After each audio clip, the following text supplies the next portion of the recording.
Oh, Thank and you. this might be your first appearance here. It is my first appearance, Oh. so be gentle. We're a very gentle bunch.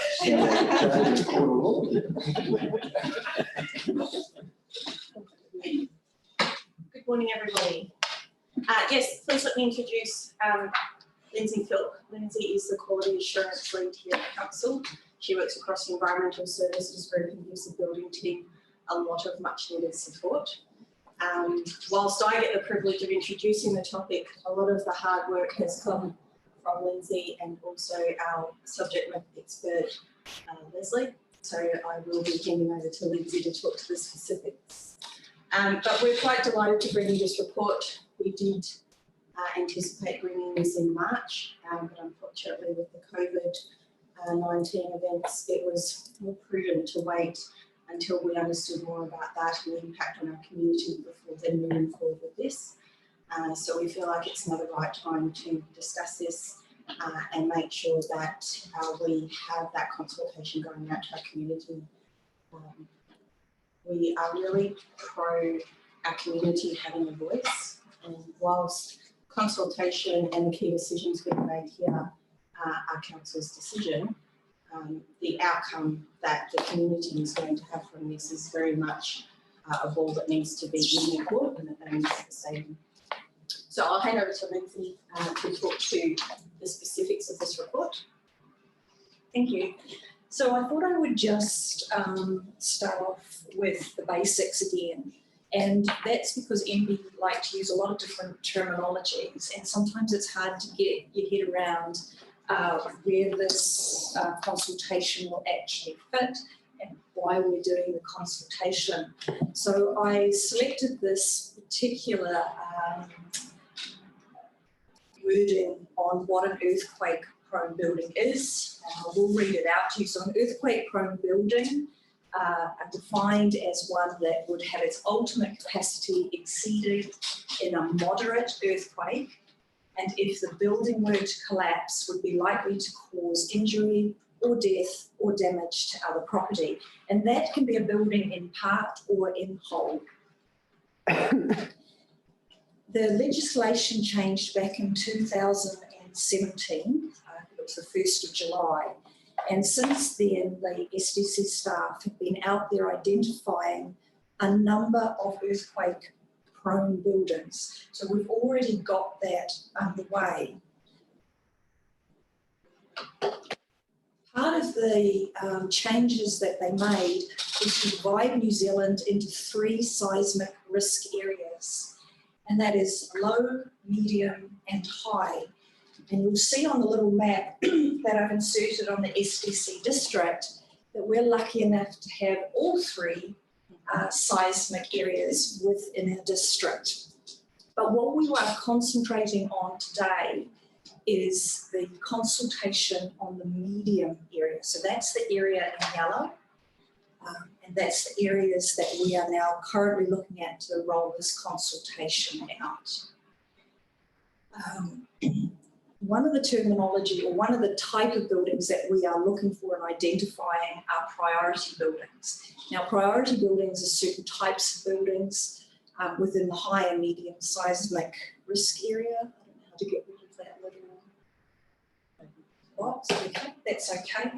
And these are buildings such as education buildings, emergency buildings, service facility buildings, and so forth. And these are the buildings that our teams have been out identifying.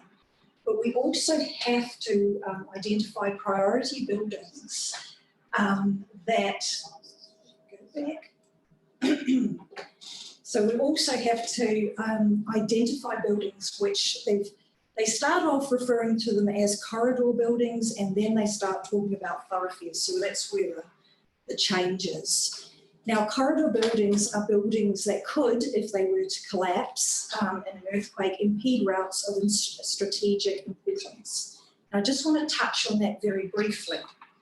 We looked at the 5 areas that we want to go out and consult on, which are Wyndham, Winton, Tuatapere, Otautau, and Riverton.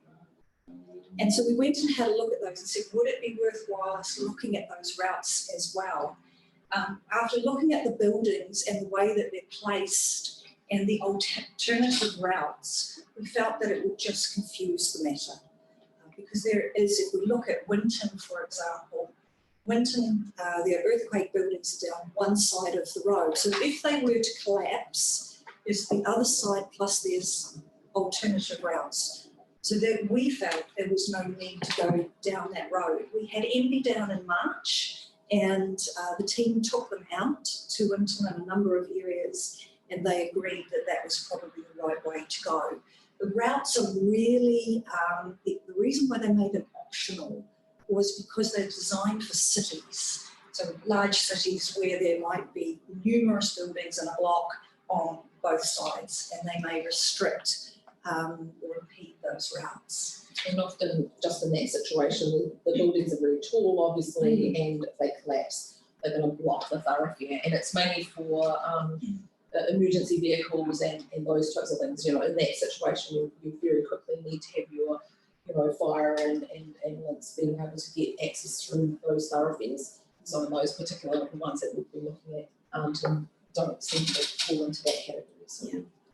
Checking that off with MB, we can come with that. But what we do have to consult on under legislation, and I've put down the Act here if anybody's really interested, it's the Building Act section 133AF. We are required to consult where certain parts of the building may be likely to cause injury or death or damage to other property.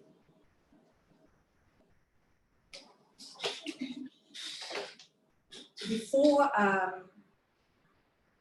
corridor buildings on busy intersections then can be included as priority buildings, we have to, as I just said, under legislation, consult with the local communities. And the reason we have to consult with the local communities is we can identify the earthquake-prone buildings.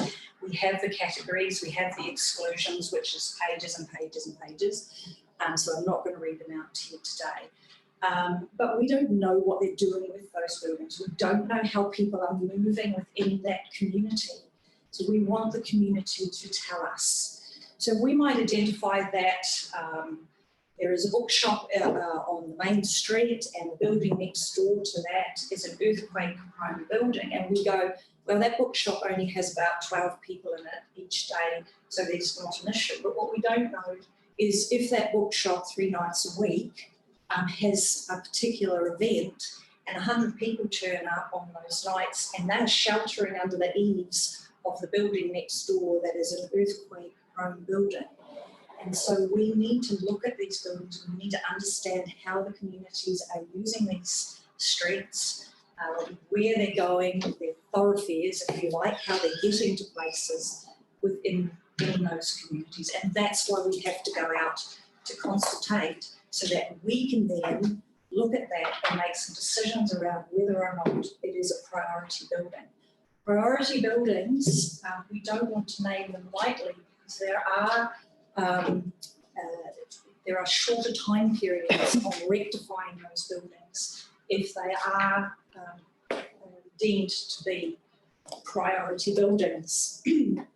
So what do we have to do? Well, we have to complete the consultation.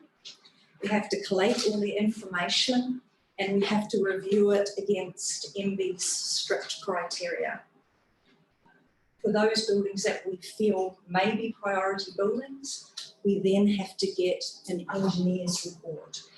The owner of the building actually has to get that report and they have 1 year to do so. Once that report comes back to us again, we're reviewing it against the MB criteria and making the decision as to whether or not that building is a priority building. Now, if it is a priority building and we're talking about the medium seismic area, they will have 12.5 years to do the remedial works or knock the building down. If it is not deemed to be a priority building, they have up to 25 years to make those changes.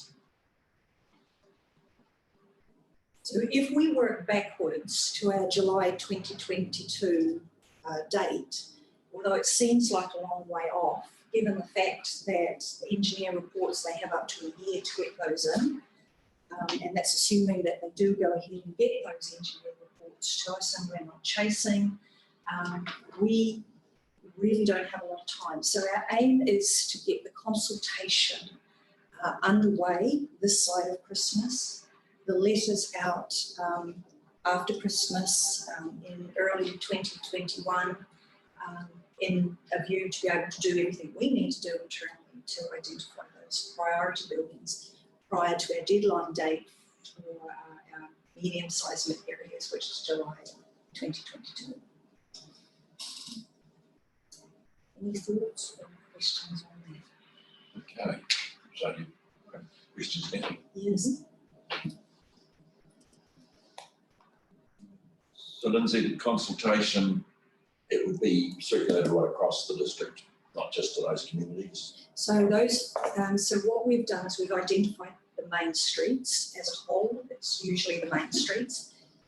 As part of the consultation, the ratepayers can advise us of other areas if they think we've missed other areas, and we'll do. It's the same format at the same time, but we'll individualise it. So we'll put a telltale map on or a tuatapere map and explain the streets that we have identified earthquake-prone buildings and that they need to consider. As part of the consultation, we do ask them, is there anything we've missed? Because again, we don't know how that community works. I sort of picked up in reading the information that was focusing on town here, but that was just an example. That's just the example one, yeah. Yeah. Sorry, just a question not directly related, but for the other seismic areas, Yep. the green and the red zone, Yep. have we already completed the red zone? Yep, so we got incredibly lucky with the high zone because that covers the likes of Tiana, which is a more modern city, and the buildings, bar one, I think, was the Monowai Power Station. It didn't meet the criteria for earthquake-prone buildings. So even though it could have been our most difficult one, they did have a couple of meetings with the Tiana residents at the time, but there was no need to go out for consultation. The low area, we don't need to have our results in around that until 2032. So another 10 years you'll be sitting here looking at those buildings. So I always had the idea Wyndham was in the lower area, but it sneaks inside the boundary, doesn't And it? that's a good question. So if we go back, and I did double check, because you probably can't see on the size that Yeah. Wyndham just sits inside that moderate area, that medium area. I don't know if you can see that from there, but you'll see it just sitting. I think the dots on the inside and the wording, Wyndham is on the within the green area. Moving, fluttering. Created some other problems. No, I only deal with earthquake-prone buildings. That's the case. Thank you. The consultation, have we had any correspondence with the actual owners of those potential buildings or the buildings we've identified? So I think there is some conversations that have been happening in the likes of Winton. But really until we do this consultation, we need that information in order to make decisions around. So they will know that they're a possible earthquake-prone building, but what they won't know is if they're a priority building or not, unless of course they were the schools and the education areas which we did earlier. Should we warn them that this is it's not a surprise to them when the consultation got So our intent was to send, before we launched the consultation, was to actually send letters out to the owners and the people within that area, giving them the heads up that this was about to come. I think they sort of largely know or something. Yeah, So a they bit do. of publicity.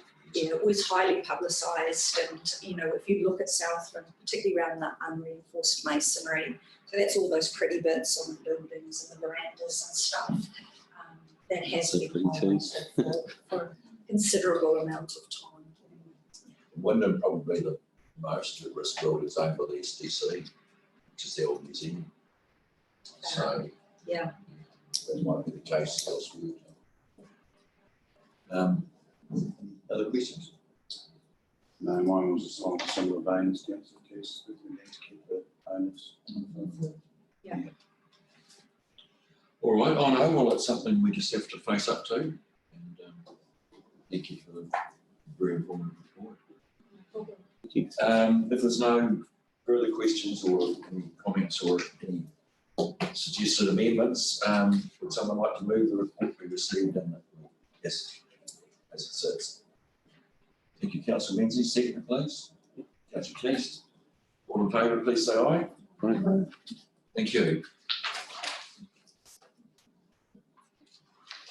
So we move now to the 7.2, which is Julie again, the update on our building solutions matters.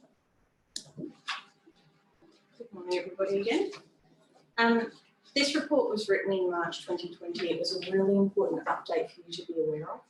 It's a shame that we weren't able to talk to it and discuss it at the time. And of course, time does not stand still. So quite a lot has moved on since then. I have prepared a workshop with you to go into some detailed data and specific examples of the building solutions team challenges that we're currently still facing, some of the wins that we've had, some showcasing of our new systems that we've implemented to give you a real flavour and a heartbeat of the team and where we're at now. So that is coming. This particular report, though, was focused more on our TA functions. And so those are our proactive community safety functions that we are accountable to under the Building Act. They are functions that we did have a NIMBY audit about a week or two after our Irons audit. And that NIMBY review indicated that we weren't meeting our statutory requirements in all areas. We were aware of that. They are some of the challenges that we were facing, so there were no surprises in that report. But in the same way that I need to report back to MB on a quarterly basis as to how we are progressing to bring ourselves back into alignment, it's really important that I keep you on that journey also. And so that was the intention of this report. So regarding that MB reporting, which was the first topic, we have stayed on track with reporting back to them our updates. I will say that COVID-19 was a challenge for all of us, and that means that some of those proactive on-site audits could not take place while we're in level 4. Under level 3, in needed or required buildings that were being used by the public could again be audited. The challenge that we had within our team was we did have a number of inspectors that were experts in that area who were at risk or living with at-risk family. And so those audits again did not take place under level 3, but could continue under level 2 and under level 1 by nature of that side of things. As a result, swimming pool audits did recommence under level 2. And it's really important that I share with you the flavour of that, because our community is not overly happy with us for doing swimming pool audits. They want to know why now. They want to know why we have a right to look over Google Maps and find a pool and go and inspect it. The reason for that is simple. It's our requirement under the Building Act that we do so. It is a requirement by MB that we catch up with work that had not been done in the past. And the ultimate reason is it's to keep our community safe. What we've been finding with those audits is that only a third of those swimming pool audits are passing first go. About a third of them are having minor defects that need to be addressed, things like signage for safety, things like gate locks that aren't complying with the required legislation. And another third of those are failing for significant reasons which are a safety concern to our community. So it's an event that within this report, you'll see that I advised that we were going to be doing a bit of a marketing campaign. Unfortunately, that didn't happen due to COVID-19. There was a lot of distraction, there was a lot of challenges in the team. And so that has made our community feel like they're on the back foot, which is a real shame. It was not our intention. But it is also really important that they understand the reason for these audits. So that marketing campaign is intended to continue in the next month or two. It's not our intention to sneak these in or not really be proactive and transparent with our community. It's purely a timing issue that COVID-19 communication really did come first there for a bit. And now that we're getting back into the swing of business as usual, swimming pools and communicating with our community why this is so important is definitely back on the radar. So just one of the key things on that, and I see there's another question coming, is that with the swimming pool, Julie's talking about the safety. Councils, do come under the firing line if a child, and these are particularly protecting, they're normally looking at children under the age of 6. So anybody that has happened to be in a council when there has been an unfortunate death in the community in a swimming pool drowning, the first thing that happens is the coroner comes and does an investigation of council records as well. So this is a responsibility on council. It is our responsibility. It's highly important that this does happen, and with the third of them not passing in a great manner is of high concern. Even the third with gate locks not latching properly or swinging back, and sometimes it's just a minor adjustment that is needed. So everybody's had the right intention, but perhaps just that maintenance hasn't been carried out. These things are important for us just to keep that education going with that, around the swimming pools as well. So yeah, it is something that I do find in councils, a little bit of resistance, particularly if councils fallen a little bit behind in that. And so when we repick that, we'll come up. But it is important that we do that. So I like that. You have more to add, Julie, or If there are no, well, I'll move on, but if you've got questions regarding pools, I'm happy to take any them. questions right now? Here. Christine. Sorry, my question was just around the swimming pools only at this stage, not the spa pools. So the way that the legislation is written requires us to review the spa pool when it's first put into a person's property to ensure that it has compliance. Once we're confident, we don't need to have ongoing audits the way that we do with swimming pools. So it's more around the fencing and the ability to keep those young children away from that water system that we're looking at for a spa. And then once that has maintained its compliance, we don't need to keep maintaining the audits. So the swimming pools may have been reviewed before, and this is just a further review for them.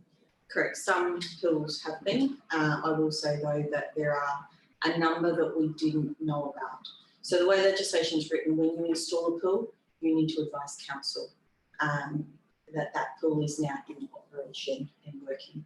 If it's a pool that was built under a building consent, we were aware of it and we had inspected it. If it was a pool that was purchased by, came up to an example, and someone's put it up in their backyard themselves, we're not aware of it unless you practically tell us. So as an owner of a property, it's your obligation to tell us so that we can come and inspect. And they're the pools that we didn't have on our register. They're the pools that we are actively looking through forums like Google Earth to find those and inspect those. And that was a specific request of NB. They felt that the register that we had was maybe light for, having looked at other councils. We were thinking, oh, well, maybe it isn't, it's quite cold down here. However, they have been right. We have been able to pick up your pools through that process. So, and that's an ongoing process. We haven't completed that yet, but as we move around the district and look at that, those aerial photographs, we will be picking up more and more to go onto the schedule. Sure, question. Yeah, it kind of follows on. It's partly been answered, but it's just, do those temporary pools kind of fit into the category? And Anything over 400 millimetres holding water, essentially. we'll note that down and go and do a measurement. Maybe it would be good to get Google Earth summer pictures rather than winter ones, because some of them might not be out during winter. Just And that's just it is an ongoing monitoring event, and it is in the best interest of our community that we do monitor these. But in addition, it is just equally as important that we educate our community because not everybody is aware of it. The box does come with its standard required notice of you may require a fence around this. But there's more than just a fence, and it really is, I believe, as a council and as a territorial authority, just as much our responsibility to educate the community and make them aware of the criteria that we are going to be reviewing, as much as it is for us to actually go out and do those reviews. What about the fencing of effluent ponds? There's no requirement around that. That is a fantastic question, which was debated, investigated, and thoroughly torn apart by our team. At this point in time, effluent ponds do not fit the criteria of the swimming pool safety fencing. However, that doesn't mean that they don't have some other criteria for through health and safety, but it's not something that we would go out and monitor as part of the swimming pool barrier fencing. Hopefully people understand. I have heard of Shima was asking for it to be fenced and owners refusing, and that sort of nonsense. So it would be good if there was some legal. So there'd be something that's more coming under the health and safety regulations Yeah. rather than from the swimming pool barrier. And I might make a note of that because it's important that if that is a point for the community, that we educate on that too. Good, thank you for your So more risk than swimming pools, really. One question, Paula, Julie, around the spa pools. Everyone putting in a spa pool, do they have to have a resource consent? Or are people building consent? So to put a spa pool into your property, you don't need a building consent for the pool, but I believe that the fencing does require it. Okay, and they must be fenced. They do need to be fenced, or I believe they need to have a lockable lid. And that lockable lid needs to be replaced with correct signage around it. Okay. And we did insist on a fence for a while, and then we reverted back to the lockable lid. Might be real.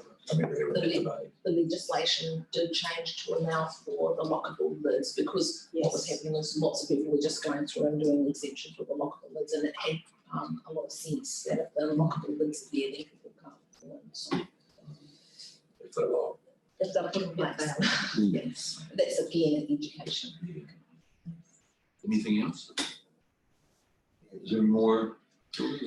There were just some other topics that I did cover. The building warrant of fitness audits, we haven't been doing as many of those as we would like. So as long as you are aware of those, the challenge with that is sourcing the resource capacity to actually go out and do that. Whilst under legislation, you don't need a technical competency and certificate to go and do it, there is a lot of technical knowledge required before you can go and do it. And so that is an area that our team are still focused on to resource the required capacity to align ourselves with the MB expectation. Earthquake prone buildings, we've just talked about the consultation. So with your approval, we will go out and consult with that. We are on track for the council targets that have been set in the past regarding our review. And those council targets are well ahead of legislation requirements. And so those low priority areas are already starting to be reviewed by our team to be more proactive rather than reactive in that earthquake prone building space.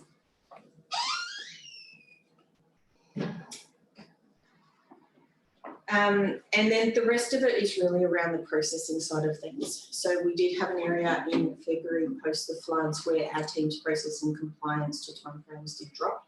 And it's important that you be aware of that because that is an impact to our community. That has been a journey for our team, and that is a particular aspect of journey that I would like to workshop with you later today.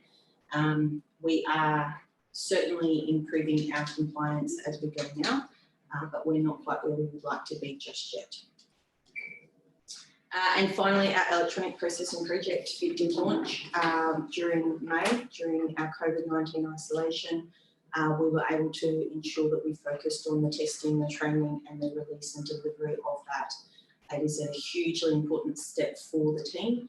And whilst it does take a good month or two once you put in a new system to start seeing any efficiencies from that, I would say most of the hard work is now done. And so we are really looking forward to gaining and reaping those benefits down the track. One of the important things with that as well is as the paper, at the moment they've got a little bit of a challenge because we're actually working two systems, because you've got work that's coming under the old paper system and then you've got the electronic systems. So actually for a while you actually get a little bit less efficient, but there's components of efficiency starting to come in, like now the data inputting right up front, that's actually already been done, for example. And then it's just transferring that into our pathway system so we're still tracking. So there are efficiencies on the way. And what I can say is, having implemented an electronic system previously in the building area, after 12 months, that's when you start to see a bit more of that, because you start to drop off the paper stuff more and more. But even, that might be more 2 years, because you've still got the code compliance certificates that still come out the other end. So that it is a bit of a journey, but every day we get an extra consent that's coming electronically, we're better off than it having come in the papers. Absolutely.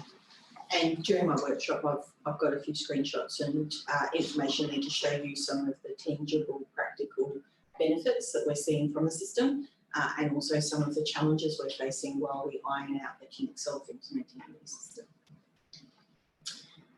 And then finally on my report was our next IANZ audit, so that it is on your radar. February next year is the scheduled date for our next IANZ accreditation renewal audit. So that is 2 years post our last audit, and that is the furthest time that you can have audits. So that meant that we were evaluated as a low risk council, so that was very good news for our council. So over the next 6 months, the focus of the team will certainly be evaluating and making sure that we are very well ready for that audit. And so I'm looking forward to giving you continuous updates regarding that as that date gets closer. Are there any other questions? Okay. Any others? Yes, please. The recent news on the low risk building consents no longer being needed. There was a headline about that. Is that what it was called? There was a headline about Will that make much difference? It is likely to make some difference. It's looking into the shed side of things, and anything, I believe, 30 metres squared or lower would be excluded from building consent. Our team are looking forward to receiving some more specific information regarding the in-scope and out-scope of those decisions. Currently, that information is not available. So we're anticipating, so I believe they called it it's just gone blank there, a sleep out. And so there is no formal definition under the Building Act for a sleep out. So our current interpretation of the intention behind that change is a building that's in your backyard that does not contain plumbing or drainage or any of those more complex aspects of the building work. And so we're looking for just clarification of that before we can fully articulate the impact to the number of consents that we need to process. But certainly it makes it easier for our community to build their home projects in a way that suits them without the needing building consent for work that is at that lower risk side.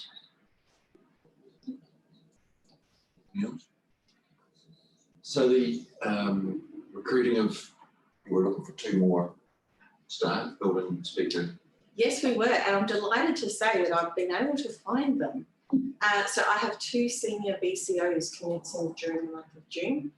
One of them started Monday this week, and so they, thanks to the good old age of technology, are working remotely for the first month or 2 until they can relocate to our district, and the other will be starting on the 22nd of June. So for us as a team, that's a breath of fresh air. COVID-19 has had that strange positive impact throughout all of those challenges that we face with compliance and with additional, site safety plans and evaluation and keeping our staff safe. What it also did do was release contractors back into the market that I could not source no matter what I did. And so we were able to source contractors to do some inspections for us, and they're currently out there right now. And it has also made people look elsewhere for employment to councils that they would like to be at. And we are very fortunate to be chosen. So that shuffle from, the consulting world back into a council world is a really positive aspect for us.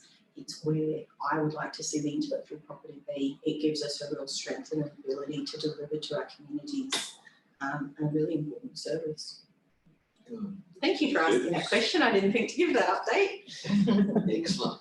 I wasn't expecting good news, but that's great. So do we sort of circulate that at the appropriate time? Yes, we will, absolutely. So I was doing bi-monthly newsletters out to the community. They did drop during COVID-19 as I ended up with a pile of other paperwork to do, but they are coming back. And so especially with our new system, GoGet, we're able to give more specific feedback to our community of what we're seeing and what's working well for us and what we think that would be useful information for the community to have available to them, lessons that we're learning along the way and things like that. And that will definitely be part of that update.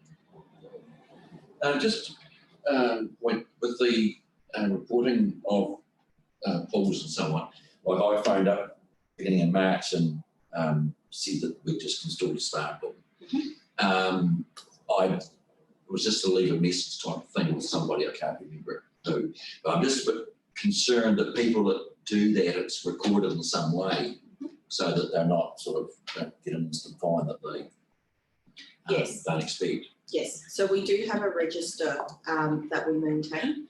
And Okay. so if you rang up and left a message with our customer support team, that would have been routed through to the building team, added to our register, and you should receive a letter of acknowledgement for that.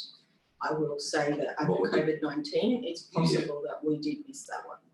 Okay. That should turn up sometime. It definitely should. Yeah. As we add new pools to the register, we want to acknowledge that, and then we want to schedule the next inspection. Our current procedure does indicate that both would happen at the same time. We would acknowledge it and schedule an inspection of that pool. And so under COVID-19, when we weren't doing those inspections, that's where we may have missed that acknowledgement letter. So I apologise for that. Okay, good. Yes, Councillor Meadows. So my question is just along education, because you talked about you were planning to have an education campaign Yes. around the pools. What does that consist of? Does it look like to the general public? That's a really good question. So the public would like education to be face-to-face, to be small groups such as this, and to be really interactive, and that is our intention. The challenge we've got with that is capacity, and so that is my next focus for next financial year, is to actually pull together a project-styled education to really tackle some of the core topics for our community. And let people opt in to attending one of those sessions in a smaller group environment. If you are proactive enough to show up and interact in a workshop style feedback education session, then I think we need to be upfront and able to accommodate that. Because that's where we get the value of the feedback, of that two-way communication with our community. The challenge we did have over the past 6 months, and I'll definitely go through those in the workshop, meaning that we did not have the capacity to do that. With these additional resources coming on board, I'm looking forward to being able to focus back in that area. And as I know through the electronic processing, once people have been using it for, they might lodge, 10 consents a year. So this is between some of our key stakeholders. And after 2 or 3 years, there becomes a pattern. You can definitely see the patterns. So you get to see what requests for service requests for information, RFIs, that we have constantly been asking them. So they might be missing something on their plans over and over again that we keep asking. And so over time, you can normally actually pinpoint what requests for information is the highest for the design work that they're putting in. So then you can go back very, very specific to that one person. They can ask for input on that. They can actually understand what requests for information they're missing, and therefore ending up holding up their process as they go through. So yeah, that's quite a good system once you get enough data in there. They can. Whereas with the paper stuff, you just that would take a month or some days to actually do the analysis on. Yes, and I was just thinking around the swimming pools and the spa pools, there's something like in the in the Advocate, a wee question answer, do you know? And that may draw attention to some of our ratepayers about what they are required to do. There'll be a little campaign on that Julie's been doing a little bit of work with the media team. Right. Yes, so, sorry, I probably should have been more thorough with that answer. We have been putting out newspaper articles to be really engaged with our industry, and I believe that the same should be for the community. To date, they've been industry focused because it's been quite an industry challenge getting through COVID-19. But I totally agree, those advocate style newspaper ads to educate proactively without media interaction are really important. But I think part of that also needs to invite people to come in and provide that tangible, if you believe that our procedures could or should change, let's sit down and talk about it. The newsletter I was talking about goes to the industry, to the designers and the builders. They are more technically focused, so they would definitely accommodate a lot of what Fran was just talking about. With, you know, we are regularly seeing that you're not providing this information. This is why we need it. I think there's definitely a need to reinforce that message that we are an independent party and we need to stay that way. We evaluate plans according to the Building Act and the Building Code, and we need to follow those procedures and policies correctly. Why we do it is to be compliant, because we're an independent party. And so we do get a lot of feedback from people. I'm not sure why you need this. I don't think we should be evaluating this at this point in time because X, Y, and Z. And they have a very, very good point. From a common sense, from that logical point of view, they make very good sense. But it's not our option to put that logic across it and to adjust and evolve as we go. We simply need to be that independent party stating what does and does not comply with that Building Act and Code. And so that's the nature of that newsletter, is to really highlight those challenges that the building industry is facing. Whereas the newspaper, yes, goes more out to the community, into those council and safety side of things. Yeah, I was just thinking around the swimming pool education thing, and I mean, I'm just probably overlaying our own situation, you know, where we had a paddling pool out the back and it's over 400 and it comes up one week, it goes down the next, and never ever, even though I sit on this committee, did I ever think that it needed a consent or anything. So there's probably a whole lot of people like that who are sitting out there going, don't need to do anything. It's just up one week, down the next, and the only thing you'll pick up on Google is probably some dead grass. And so I'm thinking, you know, educating that group is probably maybe even some stuff to kindergartens or schools, or some social media, maybe even a humorous clip made of something just to highlight that. Yeah, I do think during lockdown on a council page it might have me in a swimming pool somewhere in our backyard, so I'll confess to that. But I think that's a group that will be usually unaware. and it's important. I was going to say it's a really good point, and often you think, well, my children know that one. My children know how to swim, or my children are, or they're teenagers, or whatever might be the case. But it's the child that might come into your property, or that might be visiting your property. Yeah. That 2 seconds worth of like just not having them at your side, and all of a sudden there's an issue. So it is, it is exactly those ones that are probably the ones, if we're not going to have them on our register, we won't have, that direct ability. So through a campaign, we should be able to, fingers crossed, educate the community. And I'd suggest that it's probably a campaign that needs to be focused around some of the summer months, because that's when they're going to go up, and like our pool won't be up again now until summer, or it might not go up now that I know the rules. But it's, that's when people are going to do it. But I also wonder if some point of purchase stuff, maybe could talk to some of the retailers and actually have an info sheet that, I don't know if it's possible, but I think in the winter, it might tend to be the only place that sell pools, and they might be able to just, if you buy a pool, here's an info sheet.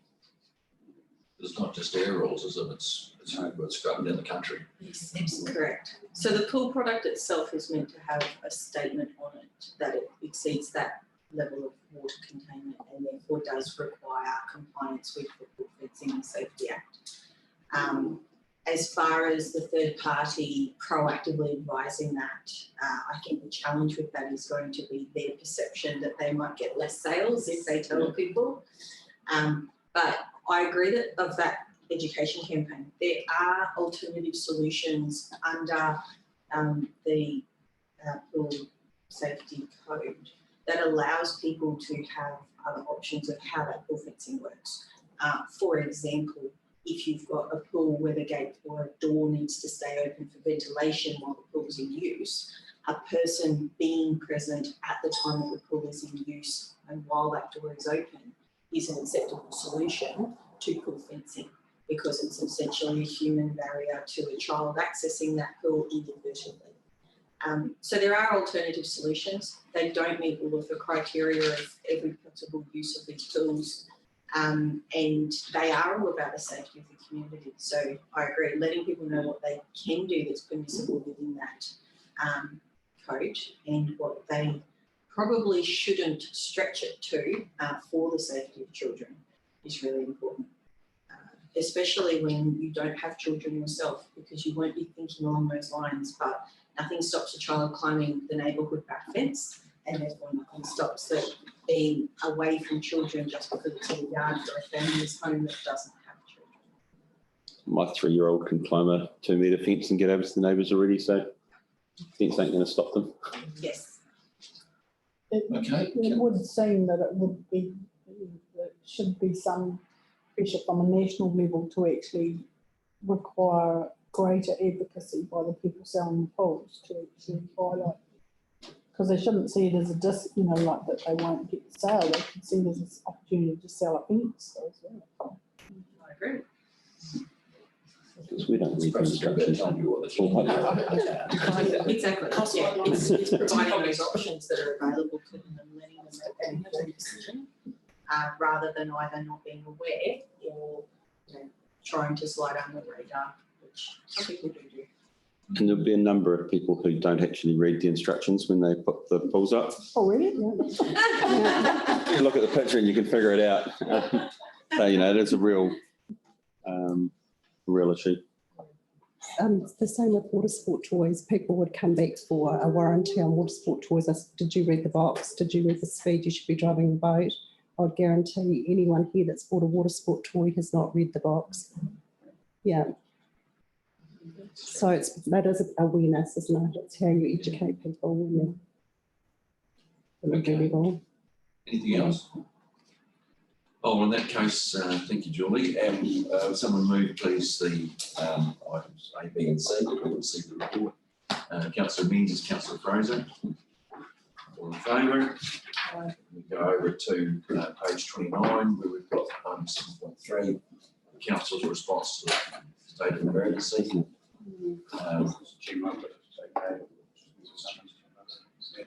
Okay, so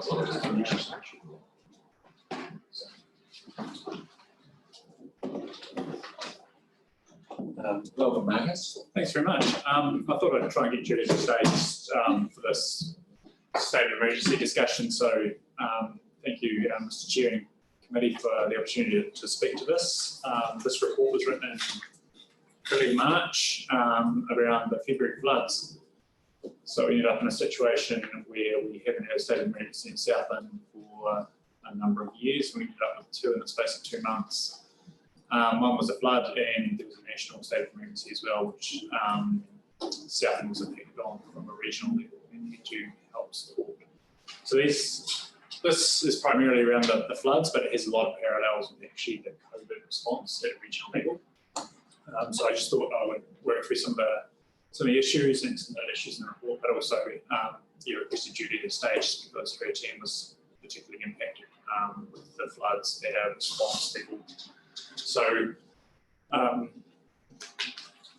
my report works through, I won't talk my report for a start and then look at some of the photos on the presentation there. So effectively, in a southern sense, flooding is one of the key issues for us. We've got 4 major river systems in Southland, and 2 of those river systems transfer into other territorial authorities too, such as the Mataura through Port, also the Ariti into City Council. So a bit of the higher level background is that we've got a regional response through the emergency management in Southland, and we coordinate when there is a flood event. So flooding, and the other major one for us is the Alpine Fault AFA, which links into that earthquake prone building map that you've already seen this morning. So during the flood, effectively, paragraph 60 in my report is a number of different stats around the state of emergency. So effectively 200 plus staff worked in the Emergency Coordination Centre during the flood response, which over 15 days. Number of staff supporting us from outside the region. Mobile alerts, they were predominantly around evacuations in the Gore district, around Gore itself and also Mataura, and also down as far as Wyndham.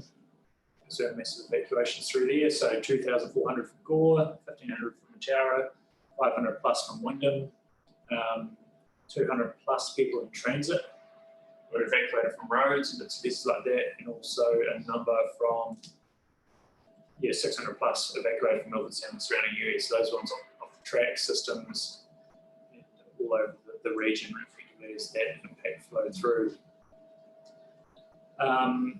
So the flood reached 2,400 cumecs through Mataura, which was the design capacity, and it was modelled on a 1 in 100 year flood. But since the revised modelling on that flood, it's come down to a 1 in 70 year event, despite that initial anticipation was a 1 in 100. So I guess that shows the nature of as the modelling of floods carries on, you get successive floods, you can actually get a better picture of, and you need to adjust the size of the floods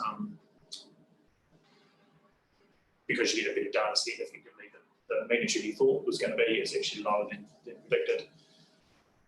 So the design capacity is 2,400. So effectively, the summary of that event, we, as a region, we were lucky in a number of instances that there was not a greater amount of damage or lives lost during that flood.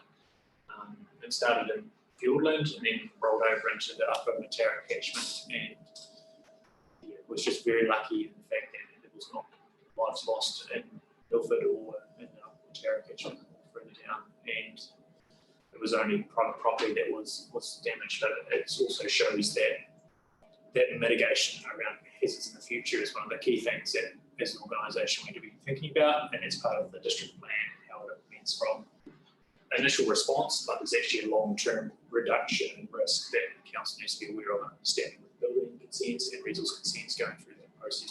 So I just wanted to draw that linkage. Paragraph 7 through 10 in my report talk about the impact it had on the organisation and business as usual, and actually responding to states of emergency is business as usual for local government. It's just not something we do every day, but when it happens, it's a drop everything and support and respond. Effectively, there's been a significant amount of time since the last state of emergency, and as an organisation, as a group, there's an opportunity for us to build resilience in our system. So not only in a respect to the flooding situation, and that was the rapid building assessments that Julie's team undertook in support of the Gore district, but also in a COVID sense, for that second state of emergency, council and committee will have been through that transition process to around having meetings and conducting business where you can't be in the same room as other people, and that in the state of emergency sense, the emergency operations centre was very much the same situation where we were deemed essential business and state of emergency, so we had to man the ECC to facilitate the response for Southland.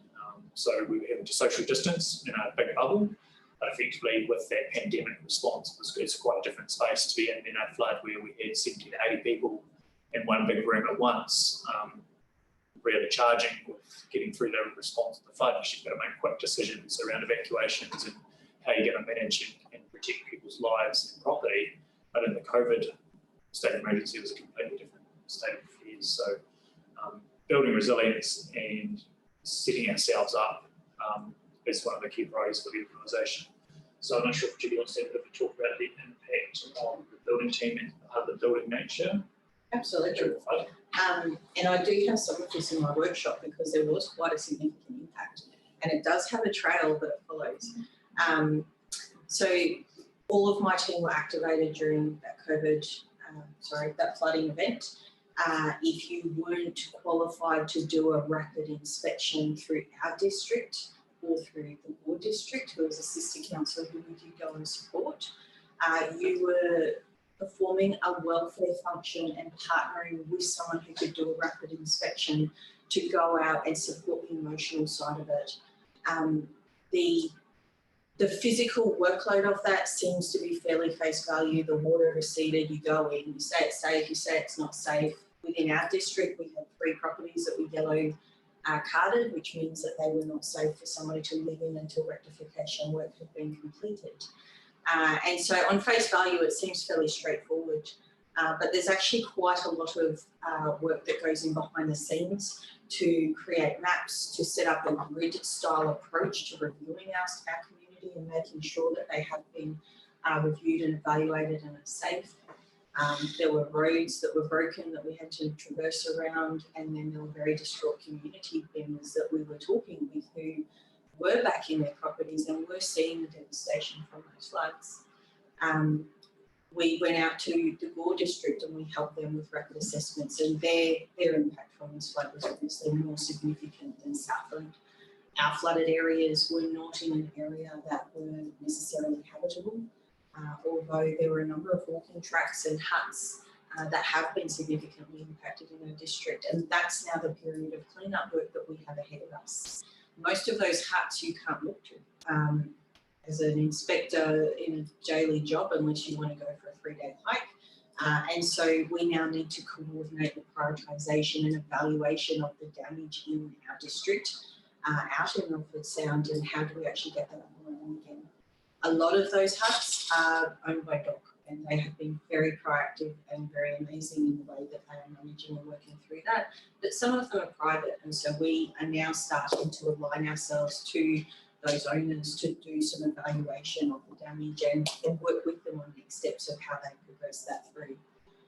And so COVID, obviously, with a reduction in tourism, is going to create a bit of space for them to do that well, which is actually a benefit to our district. We don't want to rush this, we want to get it right, and we want to set this up so that we can enjoy our beautiful district for the years to come. But the tale of work, was pretty amazing for our team. A lot of paperwork. There were community members that were displaced that we needed to then look to obtain secondary housing and different things like that for. So that was a pretty big impact. If I could just add one thing there. So Julie was talking about gridding the areas. Part of that was also in case Wyndham went under. So prior to actually knowing whether or not Wyndham was going to go under, we needed to grid the Wyndham area and get all prepared just in case it happened. So there's actually quite a lot of build up before the flood water even went through, and just being absolutely prepared to go out and do that work if necessary. And we're really lucky here that the areas that were affected were more in the rural areas, the least populated areas, rather than if Wyndham had gone under. But supporting Gore, we did see the impact there for them, their higher populated areas obviously did get quite badly hit. So that's always a challenge, and I think one of the big things when we're talking about the welfare component, if there's a couple of pieces there.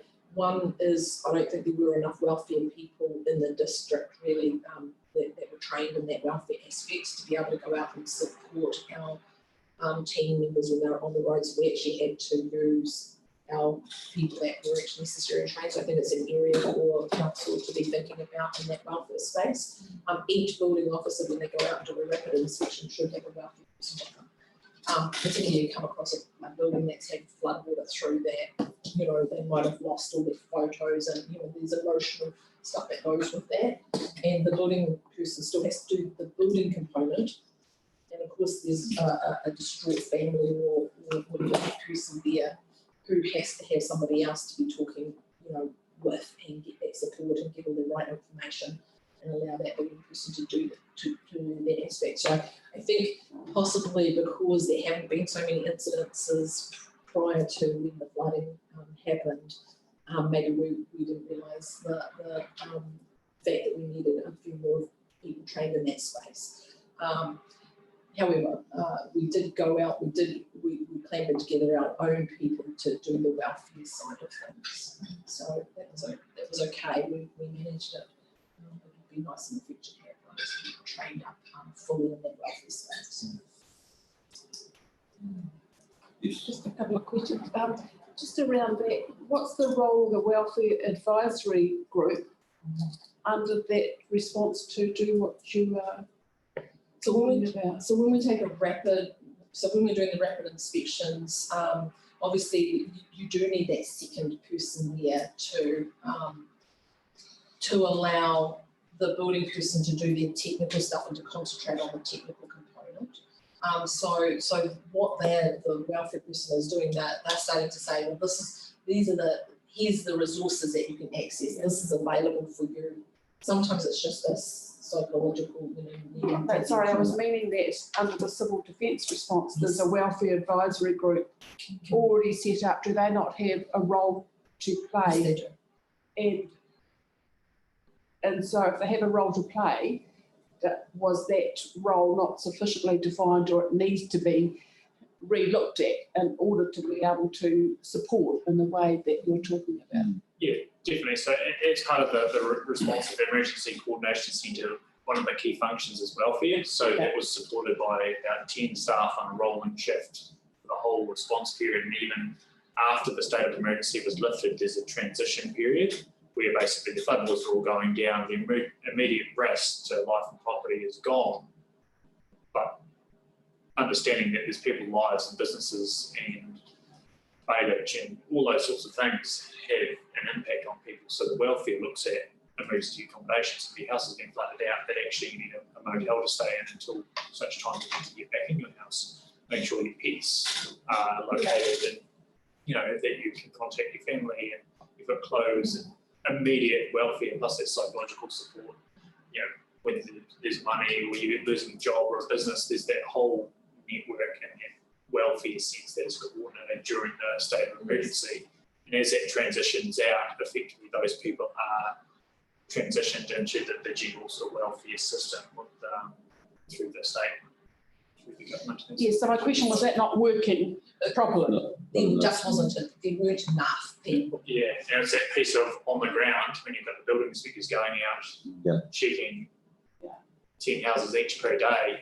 It's getting the people to sit with those building inspectors going out, as well as the general coordination at a centralised level. So, so I'm just wondering, wondering, building the capacity to have more people in that space to actually do the front face. Yes, but it's got the welfare advisory group meeting on a regular basis. That's something that could discuss and modify how they might support next time, given that example. Yeah, and I think that's one of the things. So effectively, there's those processes, then those systems being that resilience, but also adaptive. So resilience in the fact that you can bounce back, but in the sense that not always resilience is a good thing. Like building a house back where it's been flooded, it's going to get flooded again, as opposed to adapting to a state of emergency and maybe shifting your house or making your business more resilient or shifting your hay barn, or, you know, there's a number of things there that as a community we need to support each other, and knowing that there's people that have been impacted by, and Milford, classic example, where prior to COVID, it was shut down for a whole month before COVID even hit. So effectively the businesses in Milford that rely on that tourism income have been struggling since about the last week in January.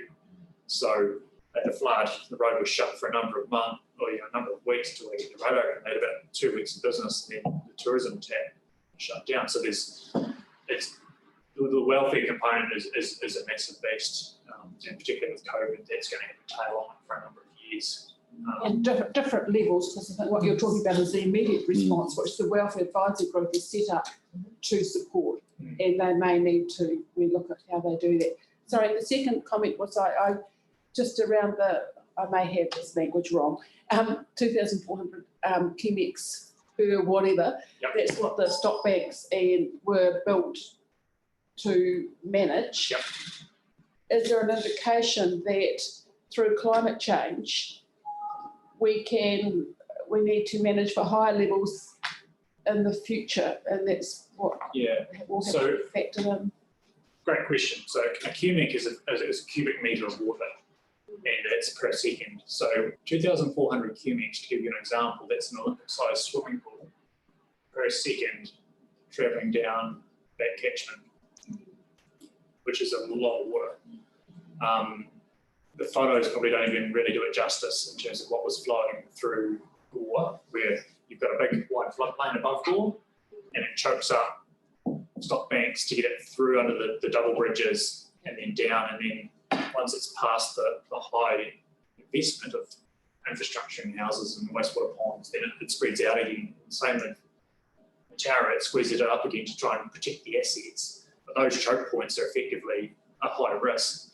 So massive volume of water, modelled at 1 in 100 year flood, but it was actually 1 in 70. So with climate change, it's basically indicating that we're going to get roughly the same amount of rain, but it's going to fall in tighter periods. So instead of being spread out over a number of weeks, you're going to have more dry periods, but actually when it does rain, you're going to have more peak.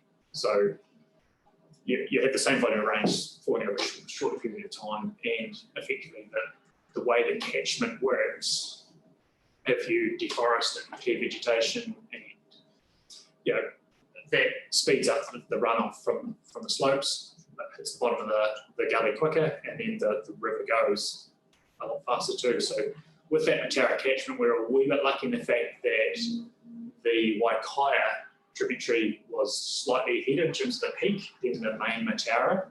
So there's about a 2-hour delay from when the Waikaia catchment was peaking to when the actual peak from Matara reached the confluence. So there's almost like a double peak coming down through Gore, but had Waikaia been a couple of hours slower coming down that catchment, those two peaks would have converged, and effectively the situation through Gore Matara would have been probably quite different. The way the flood capacity works is that there's a design capacity, but there's also a freeboard in the banks. So in a couple of the photos, you can actually still see stock bank above the height of the water, but that is the design to allow for a little bit, because if you had the flood lapping at the top, for design capacity, then it's not as strong as having a little bit of freeboard there to play with. So it is a risk, and there's a lot of bridges and infrastructure in communities and down those catchments, but it's certainly not the first flood down that catchment, and it won't be the last. And in the Ariti catchment around Winton, the flood capacity of the stock banks was built at 1 in 20 back when they were constructed, but they're actually modelling that to be more about 1 in 17. So those stock banks on the eastern side of that river, between Winton and the river, is about a 1 in 17 year return period.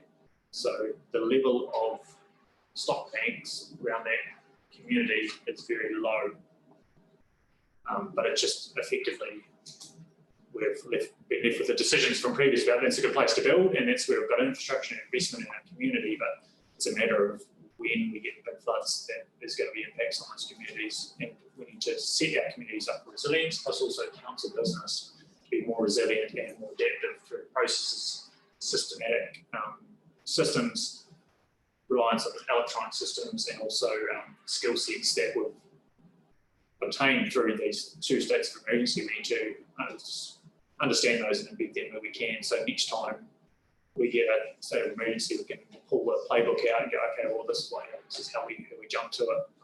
The pandemic one was certainly quite a bit further down than the flood one. I think it's important too to recognise that resilience comes in play in the building side of things as well as the flood bank side of things. The Building Act allows us to only really require a building floor level to a 50-year flood. And so what we're seeing as climate change happens and the trends change, that legislation probably could be reviewed, but when it's going to be reviewed is outside of our control.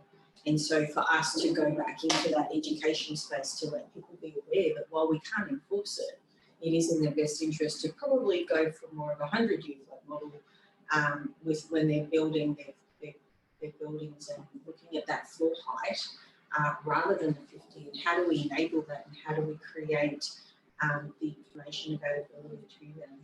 They are some of the key things that Marcus and I are definitely working together to make sure that we can address. But that resilience that we desire for our community and that longevity we desire for our community is quite a big piece of work, and it's something that takes a partnership with the community. It can't just be directed by us because legislation doesn't allow it. And as much as we have their best interests at heart, they need to partner with us to make sure that longevity is going to be there in years to come. Yeah, and just a final note before I get into the slideshow is probably around that prevention is better than cure in terms of understanding where is a good place for infrastructure. Council's in that same boat too, and as well as private property. So preventing things going in places that are not good is one of the core roles of the district plan. It's something we need to be thinking about moving forward in space. Absolutely. So I've compiled a few photos just to talk you through. Sorry, just a question. So you mentioned the QMX, Matera and Gore. So at Wyndham, is the same equation apply because it spreads out that much, you can't really measure it? Yeah, so in the 84, so there's flood monitoring gauges the whole way down the river. So effectively once that flood started, you could see that the rain gauges that are all through those catchments, up catchment, and getting a picture of how much rain was falling. And I can't remember the exact stats, but around what the volumes were, but they were well up. So the hydrologist can say, okay, well, the water coming into the catchment is this. So they modelled that basically on the 84 flood to say, well, how much water was falling over a 24-hour period, and then they've got the flood gauges, so the gauge of what's falling, then they've got the gauge in the rivers. At a certain point, you go, okay, well, it's trending upwards at this rate, and here are the points from the previous highest floods down this catchment, so they can say, okay, it's above the 99 flood, which was a 1 in 100-year flood, so actually we've got something pretty serious going on here, and that's that interface with emergency management south and saying, well, we've got a 12-hour lag time from peak at this point to when it's going to hit Gore. So what's the analysis telling us around how high this flood is and how long we've got to when it hits Gore, so we can make some strategic decisions around sandbagging, evacuations, and preparing that community for something pretty significant.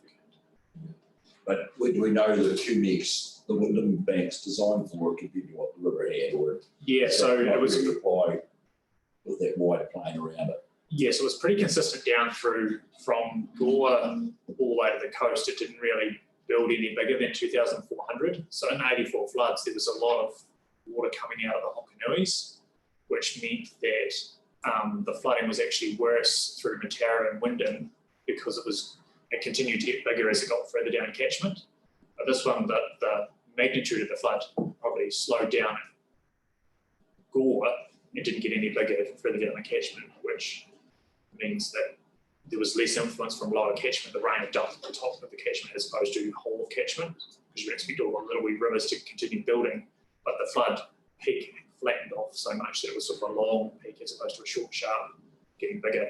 So every flood is different in the way the water falls, but yeah, given the fact it was sort of a 1 in 70-year flood, that gives a reasonable robustness around the Wyndham area. I'm not sure how close it was to getting into town. But a few of the photos would indicate it was relatively close to getting in there. Big risk. Yeah. I've had a couple of clients tell me they didn't need to evacuate because there was that much room from flood being increased. They don't understand. They probably said the same at each. Yes. Yeah, just commenting on that welfare, incredibly valuable having been involved in that process in Christchurch. Just like to see perhaps moving forward just some updates on where that space is and how it's being looking to address, just because I think it's really vital. It frees up, like, as I said, I did a couple of weeks in Christchurch, and it actually creates a space for your building inspector to do what the building inspector has to do. And yeah, just think that's really, really important. Otherwise they get mobbed by the welfare issues, and you can actually remove the family and let them get on and do their job. And it definitely is a vital part of the link. Yeah, we'll look to have some more reports back on that, Marcus. You can keep that on your radar as well. If it's short, just give us a call. Thanks very much. So on the screen there is a photo from Guns Camp in the Lower Hollywood or Upper Hollywood. So effectively there were tourists staying at Guns Camp during this flood event, and there's a number of cars and people were staying in those buildings. So that's a bit of a look at it. So the majority of that debris has come down from the hillside above, as opposed to the river jumping out into the banks. But there's sort of a combination of both of those sort of situations.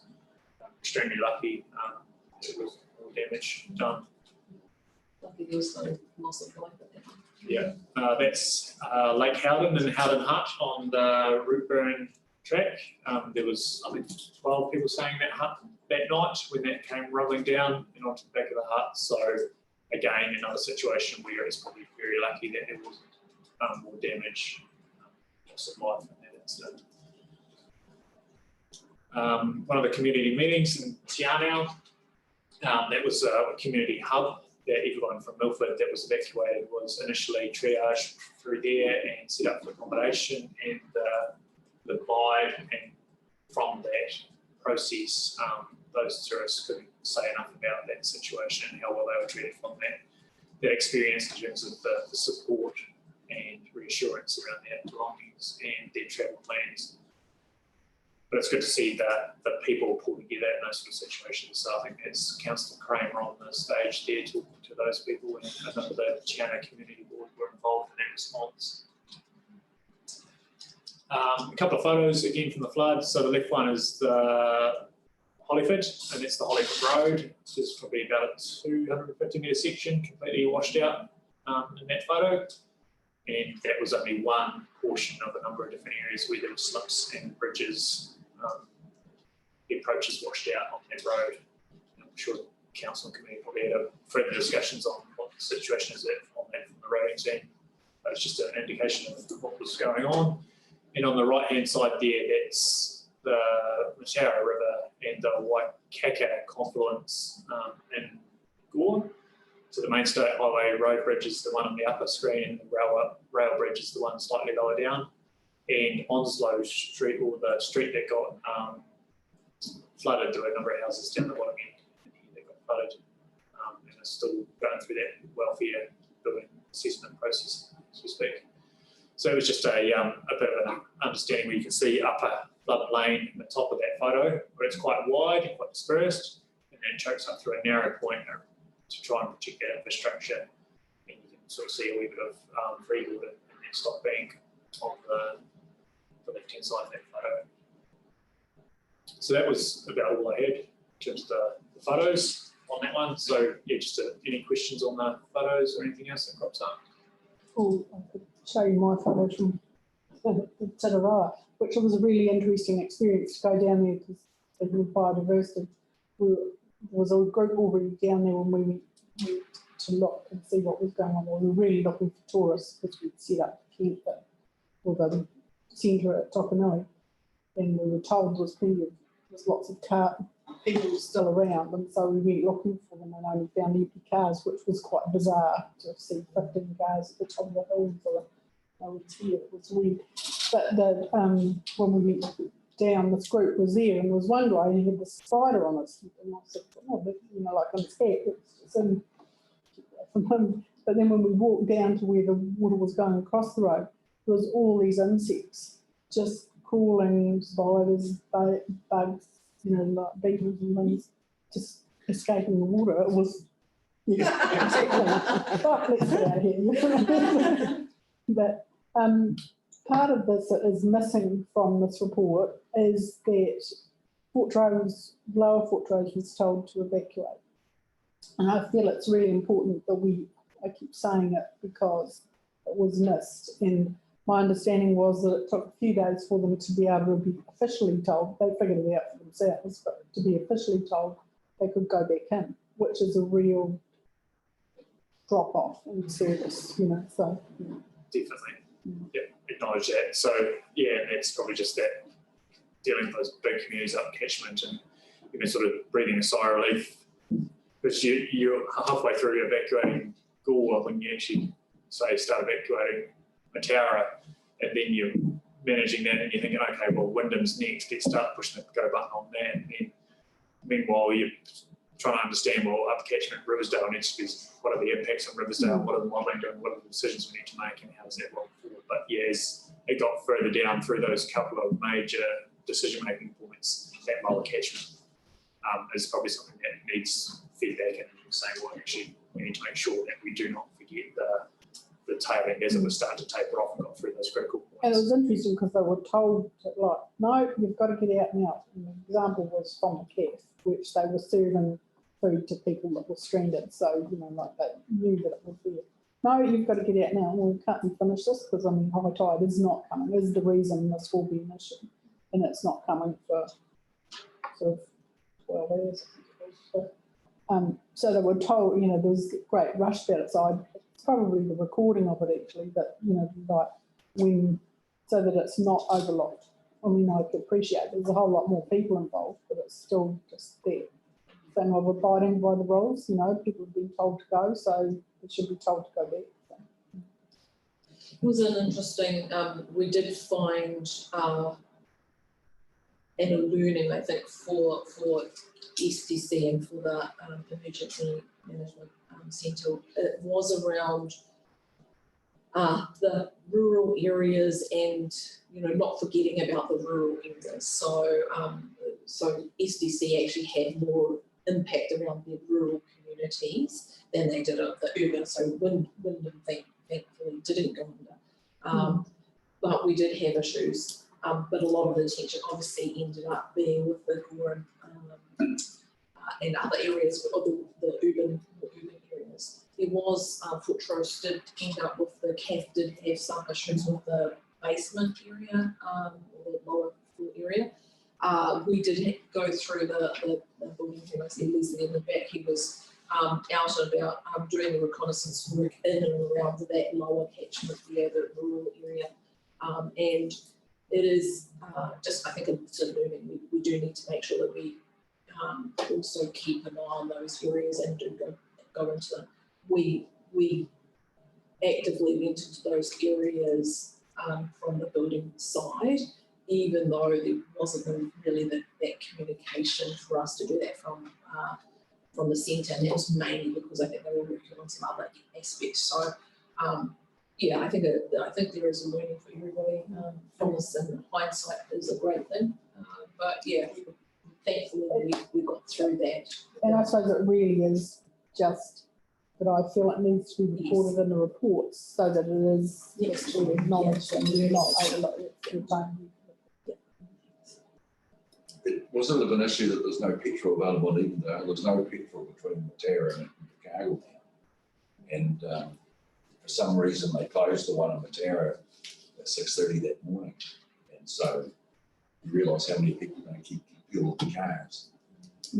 Yeah, and I think the flood was due to peak in Gore about 6 a.m. So I think they were on that front foot thinking that it was going to be touch and go, whether it was going to go over the banks in Gore. And had that flood been slightly bigger, or they had sandbagged, or one of the banks gave way, then it would have been a completely different picture in terms of the response required to manage that event. Yeah, I just want to highlight that for those that might not know, and it's new to council, that Marcus was heavily involved as a controller, through that process, and we had a number of staff that obviously were also in the centre itself. So my teams, for example, my regulatory teams were already light on giving up resources to that, and then trying to do day-to-day management of their own workload, and then now we've got to go and do rapid assessments as well. So, you know, the whole team was under immense pressure, because it's not that we have a set of people, welfare people included, welfare people and controllers and everybody just sitting there waiting for the event to happen and go, okay, now we get into action. We actually drag that resource from throughout council and different pieces and through the different councils. And it's a 24-hour a day event. It's not an 8-hour day, you know, so we're actually dragging people. You know, if this one went through, you know, but you know, there was long weekends that my guys they missed their stat holidays in Waitangi Day. They worked on the weekends. They worked doing the rapid assessments, and I'm looking at Leslie at the back. He then entered on the Sunday and was also in the EQC, in the Emergency Management Centre. So, you know, it's not, you're calling on the same people, and there's a 24-hour period that you've got to actually fill as well. So, and not everybody's been trained, so they then also have to have additional training of the people that are newbies. So, good effort, I think, from what I saw. Really good to have the collaborative approach down here. I think that did work really well. And it is hats off to the collaboration that everybody put in place. It was a lot better than what I've experienced when council sometimes just try to do these things on their own. Oh no, it was outstanding. The other thing that in Wyndham that seemed to be some confusion about the people that okay to go back home. Yeah, that's correct. So effectively under the state of emergency, it's the control makes that decision to evacuate, and they're all clear once it's through. So yeah, it was one of those things around the communication, and as that flood peak is going down, they didn't want to let people in too quick. Yeah. And it was sort of that decision making happening in the emergency coordination centre, but the boots and the intel on the ground and trying to get that really good connection. So one of the things we were talking about, it would be great to have an app on your phone that you can actually sit there and go, boom, there's a photo of the water going under this bridge, and you can actually get intel on, oh, there's a photo of the water sitting in the street and that house has gone under. And, you know, if everyone had an app where they could actually provide the intel into the system that you could actually triage and make decisions on back in the emergency coordination centre, that makes the whole lot easier as opposed to going, oh yeah, I think Paul Duffy was in it.